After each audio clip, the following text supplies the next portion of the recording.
సుప్రీంకోర్టులో ఎమ్మెల్సీ కవిత మరోసారి writ petition దాఖలు చేశారు. ఈసారి ఈడీ రిమాండ్ను రద్దు చేయాలని కోరారు ఆమె. ఇక మూడో రోజు కవితను విచారించిన ఈడీ అధికారులు ఇండో స్పిరిట్లో వాటాలపై ప్రశ్నలు సంధించారు. మనీ లాండరింగ్ కేసులో నిందితుడైన సుకేష్ రిలీజ్ చేసిన లేఖ మరోసారి రాజకీయంగా ప్రకంపనలు పుట్టించింది. ఢిల్లీ లిక్కర్ స్కామ్ కేసులో అరెస్ట్ అయిన బీఆర్ఎస్ ఎమ్మెల్సీ కవిత సుప్రీంకోర్టులో దాఖలు చేసిన రిట్ పిటిషన్ ని వెనక్కి తీసుకున్నారు. ఈడీ అరెస్టు చేయడంతో ఈ పిటిషన్ పై విచారణ అవసరం లేదని భావించి విత్డ్రా చేసుకున్నామన్నారు కవిత తరపు న్యాయవాది. పిటిషన్ ఉపసంహరణకు justice Bela Trivedi, justice Pankaj Mittal bench అనుమతించారని, కేసులో చట్ట ప్రకారం ఉపశమనం పొందేందుకు తదుపరి చర్యలకు వెళ్తామని స్పష్టం చేశారు. సుప్రీంకోర్టులో మరో రిట్ పిటిషన్ దాఖలు చేశారు కవిత తరపు న్యాయవాదులు. ఈడీ రిమాండ్ను రద్దు చేయాలని పిటిషన్లో పేర్కొన్నారు. అలాగే రిట్ పిటిషన్లో కీలక అంశాలను ప్రస్తావించారు.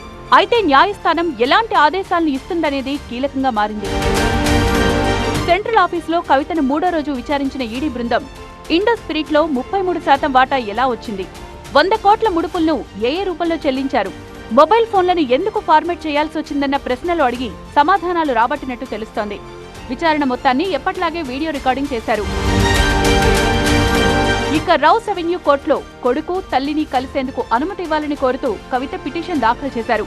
ఈ మేరకు సాయంత్రం 6 గంటల నుంచి 7 గంటల వరకు కుటుంబ సభ్యులను కలిసేందుకు అనుమతిచ్చింది. ఈడీ కస్టడీలో ఉన్న కవితను 8 మంది కలవడానికి కోర్టు అనుమతిచ్చింది. గత 2 రోజుల కస్టడీ పూర్తయ్యాక కేటీఆర్, హరీష్ రావు కవితతో ములాఖాత్ అవుతూ వేర్వేరు అంశాలపై చర్చించారు. మనీ లాండరింగ్ కేసు నిందితుడు సుకేష్ చంద్రశేఖర్ మరోసారి లేఖ విడుదల చేశాడు. ఇప్పటికే కౌంట్ డౌన్ ప్రారంభమైందని, త్వరలో తీహార్ జైల్ క్లబ్ లో కవిత మెంబర్ కాబోతోందన్నారు. అలాగే ఢిల్లీ సీఎం కేజ్రీవాల్ కూడా అరెస్టు కావడం ఖాయమని జోస్యం చెప్పారు.